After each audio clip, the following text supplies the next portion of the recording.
A very good morning to my all 10th class students. Today we will do science chapter number 10 light reflection and refraction part 1. बच्चों, हम अपने आसपास बहुत सी ऐसी चीज़ें देखते हैं जिन्हें हम अंधेरे में नहीं देख पाते, और जैसे ही हम कमरे के अंदर लाइट ऑन करते हैं तो हमें बाकी की सारी चीज़ें नज़र आनी शुरू हो जाती हैं.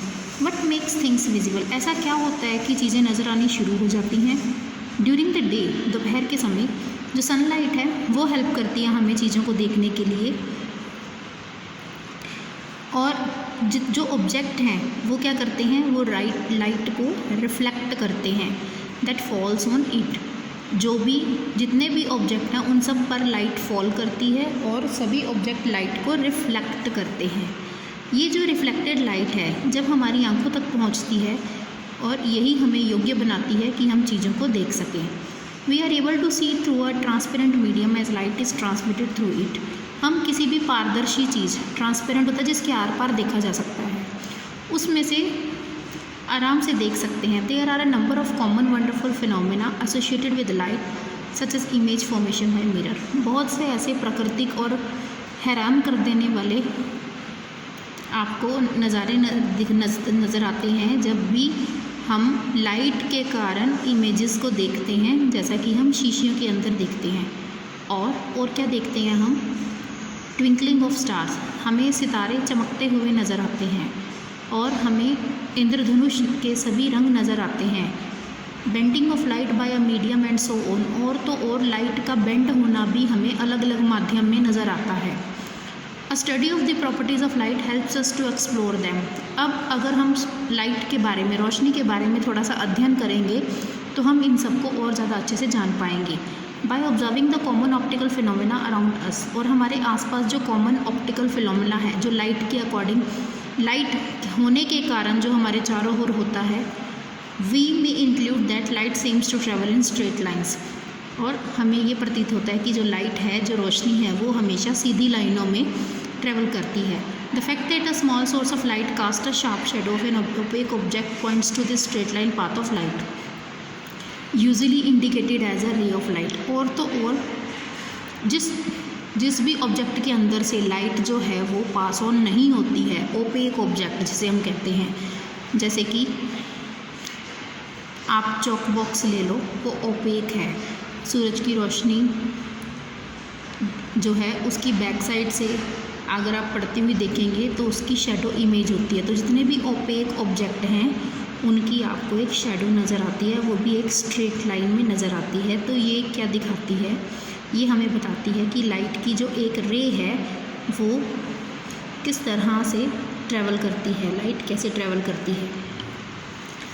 If N opaque object on the path of light becomes very small, अगर वो ओपेक ऑब्जेक्ट का मतलब है कोई भी ऐसा ऑब्जेक्ट जिसके आर पार ना देखा जा सके, अगर उसमें से लाइट बहुत कम गुजरती है, वेरी स्मॉल, गुजर ही नहीं पाती. वैसे तो light has a tendency to bend around it, तो लाइट क्या करती है, उसमें से गुजर तो नहीं पाती है पर वहाँ से मुड़ जाती है. And not walk in a straight line, an effect known as the diffraction of light, और फिर वो मुड़ जाती है और हमें वो जो इफ़ेक्ट नज़र आता है, जो प्रभाव नज़र आता है, उसे हम कहते हैं डिफ्रैक्शन ऑफ लाइट. जो स्ट्रेट लाइन ट्रीटमेंट्स होता है ऑप्टिक्स, स्ट्रेट लाइन जो है वो ट्रीटमेंट ऑफ ऑप्टिक्स में यूज़ की जाती है यूजिंग रेज फेल. अब ये जो डिफ्रैक्शन है ये क्या होता है, लाइट को ये माना जाता है कि वो एक वेव है, जिसके बारे में हम अगली बड़ी क्लासेस में पढ़ेंगे. जैसे ही 20वीं सदी की शुरुआत हुई थी, ये माना जा रहा था कि जो वेव थ्योरी है लाइट की, उससे हम ट्रीटमेंट ऑफ कर सकते हैं, कि उससे हम और ज़्यादा जान सकते हैं जो इस मैटर में, पदार्थ में जो रोशनी है उसके बारे में. और जो लाइट है वो किसकी तरह बिहेव करती है, वो बिहेव करती है पार्टिकल्स की एक बहाव की तरह से.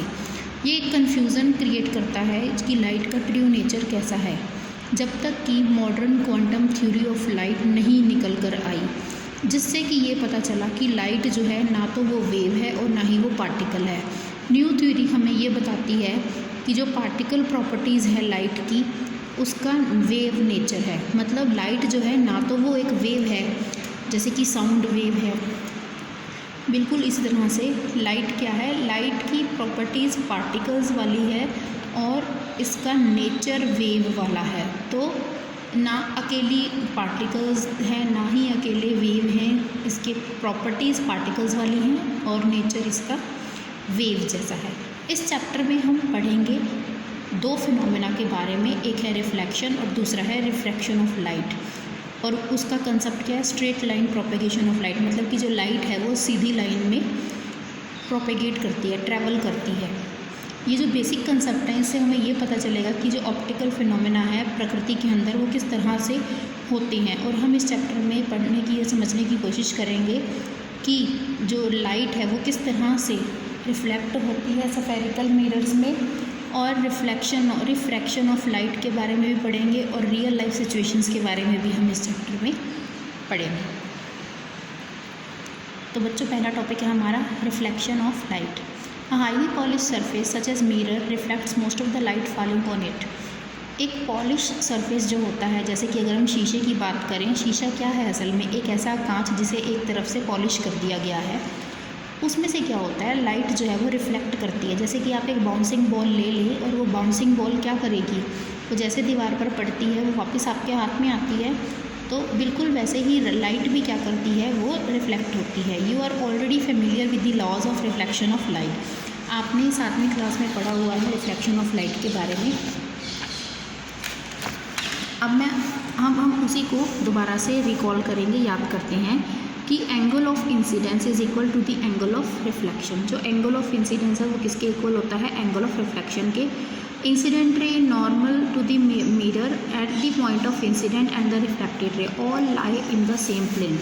आपको ये डायग्राम याद आ रहा होगा, ये क्या है, ये एक प्लेन मिरर है, ये आ रही है इस ऑब्जेक्ट के, ये मिरर पर लाइट इंसिडेंट हुई और ये यहाँ से रिफ्लेक्ट हो रही है लाइट, ठीक है। तो जो नॉर्मल होती है, नॉर्मल लाइन जो होती है वो मिरर के जिस ऑब्जेक्ट में से लाइट रिफ्लेक्ट होनी है उसके परपेंडिकुलर होती है। तो ये परपेंडिकुलर है, इसे हम कहेंगे नॉर्मल। ये क्या है, नॉर्मल लाइन है। ये इंसिडेंट रे है, इंसिडेंट, क्योंकि ये उस पर फॉल हो रही है, इंसिडेंट रे। और ये है रिफ्लेक्टेड रे, ये रिफ्लेक्ट हो रही है, रिफ्लेक्टेड रे। अब नॉर्मल, ये क्या है, नॉर्मल, लाइन ऑफ नॉर्मल और इंसिडेंट रे, इन दोनों के बीच में जो एंगल बनता है उसे हम बोलते हैं एंगल ऑफ इंसिडेंस। बिल्कुल इसी तरह से रिफ्लेक्टेड रे और नॉर्मल के बीच में जो एंगल बनता है उसे हम बोलते हैं angle R, angle of reflection. ये क्या है, ये एक मिरर है, मिरर में से लाइट जो है वो रिफ्लेक्ट होती है। ये पॉलिश्ड सरफेस है, ये आपको ये स्लैंट में नज़र आ रही है ना लाइंस, ये है पॉलिशिंग सरफेस के लिए। और आगे वाला जो पोर्शन है वो है शाइनी। तो इस पर लाइट फॉल हुई और वहाँ से ये रिफ्लेक्ट बैक हुई। जो नॉर्मल की लाइन होती है वो मिरर के बिल्कुल परपेंडिकुलर ड्रॉ की जाती है। और हमारा यहाँ से है relation angle I is equal to angle R. Okay, तो ये आपने पिछली क्लासेस में पढ़ा था। These law of reflection are applicable to all types of reflecting surfaces including spherical surfaces. ये सभी में एप्लीकेबल है। आपने जाना होगा कि इमेज किस तरह से फॉर्म होती है, इमेज की क्या प्रॉपर्टीज़ हैं। इमेज जो है, जो प्लेन मिरर में फॉर्म होती है वो हमेशा वर्चुअल एंड इरेक्ट होती है। इमेज जो प्लेन मिरर में फॉर्म होती है वो कैसी होती है, हमेशा virtual and erect. The size of the image is equal to that of the object. और जिस ऑब्जेक्ट का हाइट है, जितनी हाइट है उतनी ही हाइट की इमेज बनती है। और तो और image is as far behind the mirror as the object is in front of it. The image is laterally inverted. How would the images be when the reflecting surfaces are curved. अब ये देखिए ज़रा, ये क्या बताया गया है, मैं आपको बताती हूँ इससे रिलेटेड एक कॉमन सा एग्जांपल। जब आप शीशे के सामने खड़े होते हैं तो जो शीशे में आपको नज़र आता है वो आप ही नज़र आते हो ना, आप ही की इमेज नज़र आती है।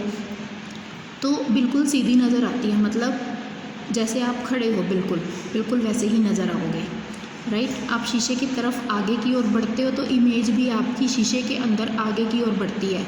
आप शीशे से दूर जाते हो तो शीशे के अंदर जो इमेज बनी हुई है वो भी शीशे से दूर जाती है। तो ये जो था ये था वर्चुअल एंड इरेक्ट, मतलब कि शीशे के सामने प्रेजेंट होना बहुत ज़्यादा ज़रूरी है, तभी आप उसमें नज़र आओगे। तो जिसकी ये प्रॉपर्टी होती है, मतलब सामने होना ज़रूरी है, वर्चुअली प्रेजेंट होना ज़रूरी है, तो उसे हम बोलते हैं वर्चुअल फॉर्म। और इरेक्ट का मतलब है बिल्कुल अपराइट। अपराइट मतलब सीधे हैं तो सीधे ही नज़र आएंगे, उल्टे खड़े हैं तो उल्टे ही नज़र आएंगे। ऐसा नहीं है कि आप सीधे खड़े हैं और इमेज आपकी उल्टी नज़र आएगी, ठीक है। तो इरेक्ट का मतलब होता है कि जैसे हम उसके सामने खड़े हैं मिरर के सामने, बिल्कुल वैसे ही हमारी इमेज जो है वो नज़र आएगी। और जितना हमारा साइज़ है उतना ही इमेज का भी साइज़ होगा। और जो इमेज हमारी फॉर्म होती है कहाँ होती है, शीशे के अंदर होती है ना फॉर्म, तो हम उसे बोलते हैं फार बिहाइंड द मिरर, ठीक है। और लेटरली इन्वर्टेड का मतलब क्या है? लेटरली इन्वर्टेड का मतलब है कि आप अपना लेफ़्ट हैंड उठाते हो तो शीशे में ऐसा लगता है कि वो इमेज का राइट हैंड होता है, राइट, मतलब आपका लेफ़्ट और इमेज का राइट, तो इसे हम लेटरली इन्वर्टेड कहते हैं। ये सब हम 7th क्लास में भी पढ़ चुके हैं।